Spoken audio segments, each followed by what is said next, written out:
বন্ধুরা, ভারতের ইতিহাসে আজ পর্যন্ত অনেক বড় বড় ডাকাতের জন্ম হয়েছে, কিন্তু ভারতের তামিলনাড়ু ও কর্ণাটক রাজ্যের মাঝখানে যে জঙ্গল, সেই জঙ্গলে এমন এক ডাকাতের জন্ম হয়েছিল যে একাই এই দুই রাজ্যের মুখ্যমন্ত্রীকে নাকে দড়ি দিয়ে ঘুরপাক খাইয়েছিল।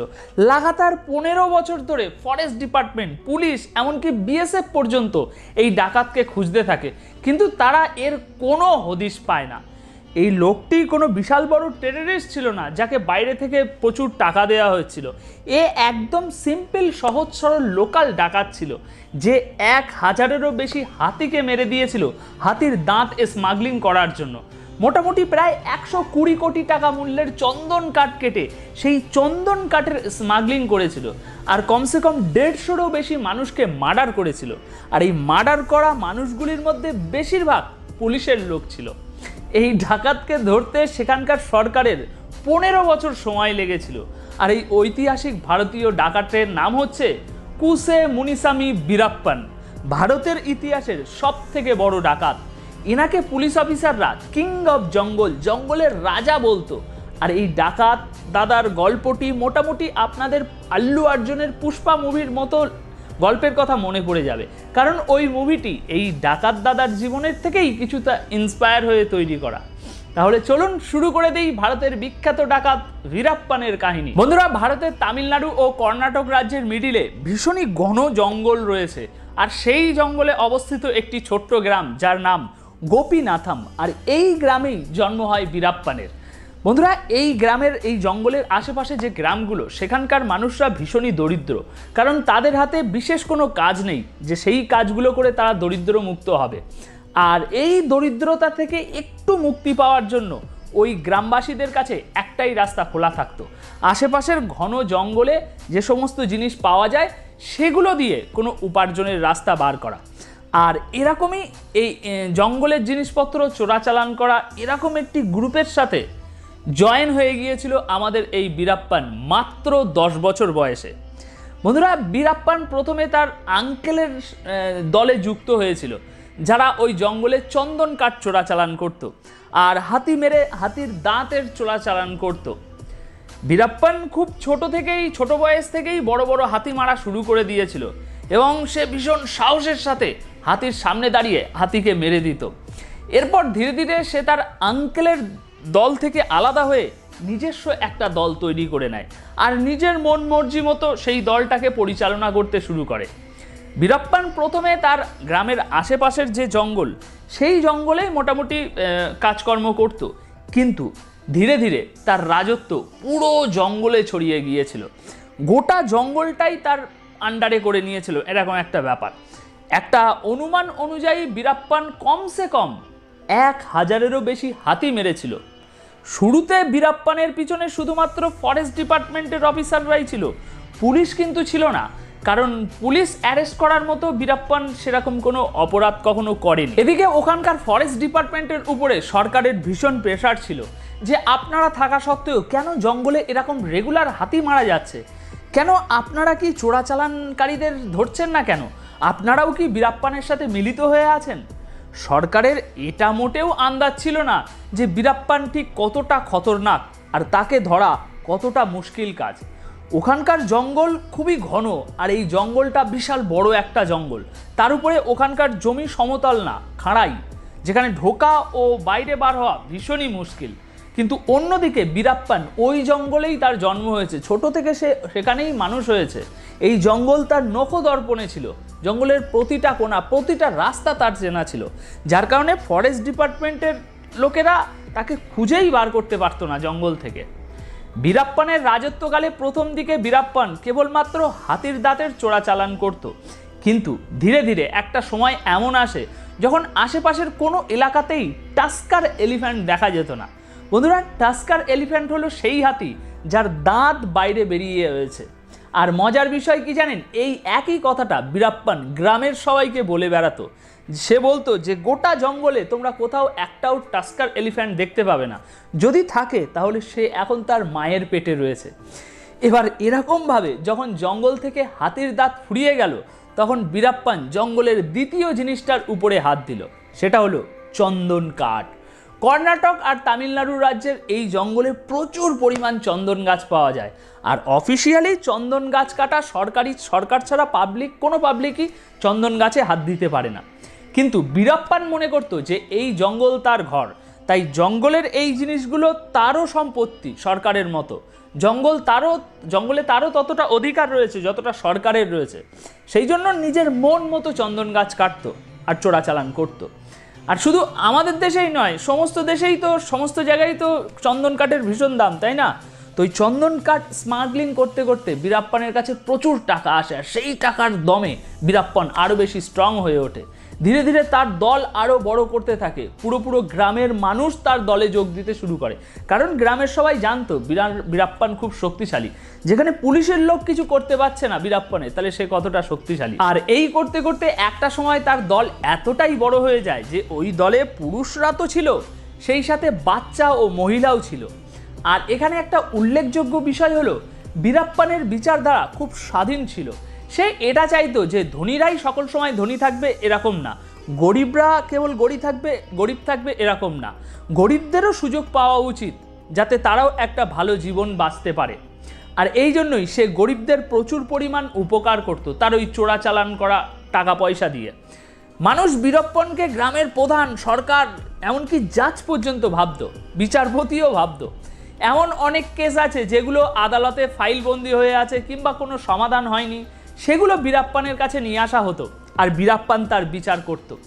আর সেই সময় বীরাপ্পানের এই গোটা সাম্রাজ্যটা দাঁড়িয়েছিল সেরেপ আর সেরেপ একটা জিনিসের উপরে, চন্দন গাছ। কিন্তু ধীরে ধীরে একটা সময় এমন আসে যখন আশেপাশের জঙ্গলগুলোতে চন্দন গাছ দেখা বন্ধ হয়ে যায়। আর ঠিক এই সময় ফরেস্ট ডিপার্টমেন্ট ও পুলিশ, এমনকি গভর্নমেন্ট পর্যন্ত চিন্তায় পড়ে যায়। আর সেই প্রথমবার পুলিশ ও ফরেস্ট ডিপার্টমেন্ট একসাথে কাজ করতে শুরু করে। 1990 সালে পুলিশ ও ফরেস্ট ডিপার্টমেন্ট একসাথে মিলিত হয়ে বীরাপ্পানের কিছু গোডাউনে একটা বড় রেড করে। আর সেখান থেকে তারা মোটামুটি 65 টন চন্দন কাঠ উদ্ধার করে। আর এই রেডের কারণে বীরাপ্পানের এত বড় রাজত্ব ধীরে ধীরে ভাঙতে শুরু করে। বীরাপ্পানের কথা ছিল যে গভর্নমেন্ট যদি এখানকার মানুষদের রোজগার দিত, তাদেরকে দরিদ্র মুক্ত করত, তাহলে তারা এই চোরাচালান কখনোই করতো না। এক কথায় সে এমন একজন ক্রিমিনাল ছিল যে গভর্নমেন্ট, পুলিশ, ফরেস্ট ডিপার্টমেন্ট সবার এগেনস্টে। কারণ ক্রিমিনাল অনেকে এমন হয়, বেশিরভাগ ক্রিমিনাল এমন হয় যারা সরকার বা পুলিশের সাথে কোনো না কোনোভাবে হাত আছে, তাই তারা কাজ চালিয়ে যেতে পারে। কিন্তু বীরাপ্পান একা স্বাধীনভাবে সকলের সাথে পাঙ্গা নিয়ে দল চালাতো। তার গোডাউনে ওই যে অত বড় একটা রেড হয়েছিল, তার বদলা নেওয়ার জন্য সে গরিলা ওয়ারফেয়ার করে আর লুকিয়ে লুকিয়ে একটা পুলিশের জিপে অ্যাটাক করে, যেখানে 4 জন পুলিশের মারা যায়। আর এই ঘটনাটা হওয়ার পর পুরো গভর্নমেন্ট নড়ে চড়ে বসে, কারণ একটা সহজ সরল গ্রামের ছেলে এতটা পাওয়ারফুল হয়ে গিয়েছে যে সে পুলিশের জিপে এসে অ্যাটাক করে দিচ্ছে, এতটা হিম্মত। অর্থাৎ এটা একটা সোজাসুজি চ্যালেঞ্জ ছিল তখন সরকারের সামনে। তাই কর্ণাটক গভর্নমেন্ট তখন একটা স্পেশাল টাস্ক ফোর্স বানায় শুধুমাত্র বীরাপ্পানকে ধরার জন্য। কিন্তু এই স্পেশাল টাস্ক ফোর্সও বীরাপ্পানকে ধরতে নাকাম হয়ে যায়, কারণ জঙ্গলে লুকানোর দিক দিয়ে বীরাপ্পান এদের থেকে অনেক বেশি এক্সপার্ট ছিল। আর সেই সময় পুলিশকে মারা বীরাপ্পানের কাছে একটা মামুলি ব্যাপার ছিল। সে এখানে সেখানে অ্যাটাক করে দিত, পুলিশ চৌকিতে অ্যাটাক করে দিত, পুলিশ জিপ পর্যন্ত উড়িয়ে দিত। আর একটা সময় এই স্পেশাল টাস্ক ফোর্স ও বীরাপ্পানের দলের গোলাগুলিতে এক সময় বীরাপ্পানের একদম রাইট হ্যান্ড একজন গুরুনাথ মারা যায়। আর তার এই সাথী মারা যাওয়ার বদলা নেওয়ার জন্য বীরাপ্পান একটা পুলিশ চৌকিতে অ্যাটাক করে দেয়, আর সেখানে 7 জন পুলিশ মারা যায়। আর শুধু কর্ণাটকের পুলিশই যে বীরাপ্পানের পিছনে ছিল তা কিন্তু নয়, তামিলনাড়ুর পুলিশও বীরাপ্পানের পিছনে ছিল। কারণ এই জঙ্গলটা তামিলনাড়ু ও কর্ণাটক 2 রাজ্যের মাঝখানে অবস্থিত। তাই কখনো তামিলনাড়ু থেকে কর্ণাটকে চলে আসতো, আবার কখনো কর্ণাটকে হামলা করে তামিলনাড়ু পালিয়ে যেত। আর তামিলনাড়ু পুলিশদের সাথেও এরকম একটা দুর্ঘটনা ঘটায় বীরাপ্পান। একটা পুলিশ ভ্যানে বোম ব্লাস্ট অ্যাটাক করে দেয়, যেখানে 22 জন তামিলনাড়ুর পুলিশ মারা যায়। এরপর 2 রাজ্যের মুখ্যমন্ত্রী একদম সজাগ হয়ে যায় আর মিলিতভাবে একটা টাস্ক ফোর্স বানায়।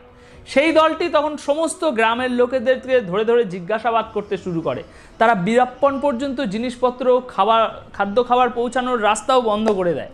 আর এই দলটা ধীরে ধীরে বীরাপ্পনের ঠিকানা খুঁজে বার করতে সফল হয় এবং একটা বড় রেড করে ভীষণভাবে বীরাপ্পনের দলের উপরে অ্যাটাক করে। আর এই অ্যাটাকে সেখানে তারা 157 জন বীরাপ্পনের দলের লোককে এনকাউন্টার করে মেরে দেয়। কিন্তু বীরাপ্পনের লাক এতটাই ভালো ছিল যে সে ওই সময় সেখানে ছিল না, অন্য কোথাও গিয়েছিল।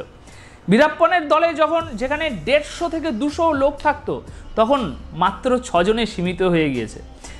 এদিকে আবার সারভাইভ করার জন্য টাকার প্রয়োজন ছিল, কিন্তু ওদিকে জঙ্গলে হাতির দাগ আর চন্দন কাঠও ফুরিয়ে গিয়েছে। তাই বীরাপ্পন তখন ধীরে ধীরে কিডন্যাপ করা শুরু করে।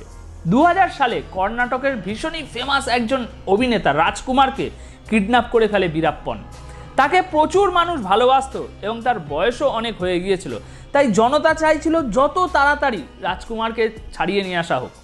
সেই জন্য কর্ণাটকের সরকারের উপরে ভীষণ তখন প্রেশার ছিল যে রাজকুমারকে সঠিকভাবে সুস্থভাবে ফিরিয়ে নিয়ে আসা হোক। তাই গভর্নমেন্ট তখন একটা জার্নালিস্টকে বীরাপ্পনের কাছে পাঠায় এটা জানার জন্য যে তার ডিমান্ড কী। সবাই ভেবেছিল বীরাপ্পন টাকা চাইবে, কিন্তু উল্টে বীরাপ্পন এমন কিছু ডিমান্ড করে যেগুলো সরকারের পক্ষে পূরণ করা সম্ভবই নয়। সহজ ভাষায় বুঝতে হলে একটা পলিটিশিয়ান যেমন বলে যে দেশের এইটা করতে হবে, ওটা বন্ধ করতে হবে, এটা শুরু করতে হবে, এরকম ধরনের কিছু ডিমান্ড বীরাপ্পন সেই সময় করেছিল। বীরাপ্পন তখন এমন কিছুই ডিমান্ড করেছিল যেগুলো সরকারের পক্ষে পূরণ করা একেবারে অসম্ভব ছিল। কিন্তু শেষমেশ গভর্নমেন্ট আরেকজন পলিটিশিয়ানকে বীরাপ্পনের কাছে পাঠায় নেগোশিয়েট করার জন্য, যাতে বীরাপ্পন রাজি হয়ে যায়। একটা লিক ইনফরমেশন থেকে জানা যায় যে সেই সময় বীরাপ্পন গভর্নমেন্টের থেকে 20 কোটি টাকা নিয়েছিল রাজকুমারকে ছাড়ানোর জন্য, কিন্তু এই তথ্যটা অফিসিয়ালি কোথাও রেকর্ড নেই। এরপর 2002তে কর্ণাটকের আরও একটি মিনিস্টার এইচ নাগাপ্পাকে বীরাপ্পন কিডন্যাপ করে, কিন্তু তিনি আর বেঁচে ফিরে আসতে পারেনি। 3 মাস পর জঙ্গলে তার বডি খুঁজে পাওয়া যায়। এরপর আসে 2004 সাল। ওই স্পেশাল টাস্ক ফোর্সে একজন নতুন অফিসার যোগ দেয়। তিনি সর্বপ্রথমে ইন্টারনাল লিঙ্ক বানাতে শুরু করে আর আন্ডার কভার লোক দিয়ে বীরাপ্পনের দলে তাদেরকে পাঠাতে শুরু করে, তার দলে যোগ দেওয়াতে শুরু করে। এমন লোক যারা বীরাপ্পনের প্রয়োজনীয় খাদ্য খাবারের জিনিসপত্র নিয়ে আসা করতো, তাদেরকে ছলে বলে পুলিশের খবরই বানাতে শুরু করে এবং শেষমেশ 10 মাসের অসীম চেষ্টার পর বীরাপ্পনের দলে একজন মানুষকে দাঁড় করাতে পারে। এমন একজন লোক যে বীরাপ্পনের হয়ে কাজ করত, জরুরি জিনিসপত্র নিয়ে যাওয়া আসা করত। সে পুলিশের সাথে হাত মেলায় আর পুলিশ বীরাপ্পনের সমস্ত চলাফেরার কথা ধীরে ধীরে জানতে শুরু করে। ওদিকে তখন বীরাপ্পনের বয়স বাড়তে বাড়তে প্রায় 50-এর কাছে পৌঁছে গিয়েছে এবং তখন তার চোখে সমস্যা দেখা দিতে শুরু করেছে। দূরের জিনিস সে ভালোভাবে দেখতে পেত না। এই সময় বীরাপ্পন ওই পুলিশের খবরীকে একসময় বলে যে আমার চোখে এরকম সমস্যা, আমি চোখের অপারেশন করাতে চাই। তো রীতিমতো একটা প্ল্যান বানানো হয় অপারেশন করার, যে অপারেশন করতে নিয়ে যাওয়া হবে। আর ওদিকে সেই সমস্ত খবরটা পুলিশের কাছে পৌঁছে যায়। পুলিশরাই তখন সেট করে একটা অ্যাম্বুলেন্স পাঠায় আর প্রথমে বীরাপ্পনকে ওই অ্যাম্বুলেন্সে করে জঙ্গল থেকে বার করা হয়, যে তাকে এই বোঝানো হয় যে এই অ্যাম্বুলেন্সে করে আমরা হসপিটালে যাচ্ছি। কিন্তু মাঝ রাস্তায় সেই অ্যাম্বুলেন্সটাকে পুলিশের একটা ভ্যান দাঁড় করায়, তারপর সেই ভ্যান থেকে পুলিশরা নামে আর সবাই মিলে একসাথে ওই অ্যাম্বুলেন্সের উপরে একের পর এক ফায়ারিং করে বীরাপ্পন সহ বীরাপ্পনের সমস্ত গ্যাং মেম্বারকে ওই গাড়িতেই মেরে ফেলে। আর বন্ধুরা, ঠিক এইভাবেই 1000 হাতিকে মারা ভারতের সবচেয়ে খতরনাক ডাকাতের সমাপ্তি হয়। বীরাপ্পন তার গোপকে ভীষণ ভালোবাসতো, এইচা বড় বড় গোপ রেখে দিয়েছিল যা তার ভয়ঙ্কর লুকটাকে রিপ্রেজেন্ট করত। কিন্তু পুলিশ এনকাউন্টার করার পর সর্বপ্রথম তার ওই গোপটাকেই ড্রিম করে দেয়। পুলিশ সবাইকে হয়তো এটাই মেসেজ দিতে চেয়েছিল যে এই বিশাল ডাকাতের এবার সমাপ্তি হলো। তো বন্ধুরা, এই ছিল বীরাপ্পনের গল্প যা আমি আপনাদেরকে শোনালাম। এরকমই আরও কী কী ভিডিও আপনাদের জন্য আমি বানাবো তা অবশ্যই কমেন্ট বক্সে লিখে জানাতে পারেন। ভিডিওটি যদি ভালো লেগে থাকে তাহলে একটি লাইক দিয়ে যাবেন। আর হামাস ইসরায়েলের যে আপডেট সেগুলো পরবর্তী আর অন্য ভিডিওতে আমি আপনাদেরকে জানাচ্ছি। আর মাঝে মধ্যে এরকম একটা করে ডিফারেন্ট ভিডিও আমি আপনাদের জন্য আপলোড করছি। ভিডিওগুলো কেমন লাগছে অবশ্যই কমেন্ট বক্সে জানাবেন। তো আপাতত এই ভিডিওটাতে অনুপ এখানেই বিদায় চাইছে। ফিরে আসছি পরবর্তী আরও একটি ভিডিওতে।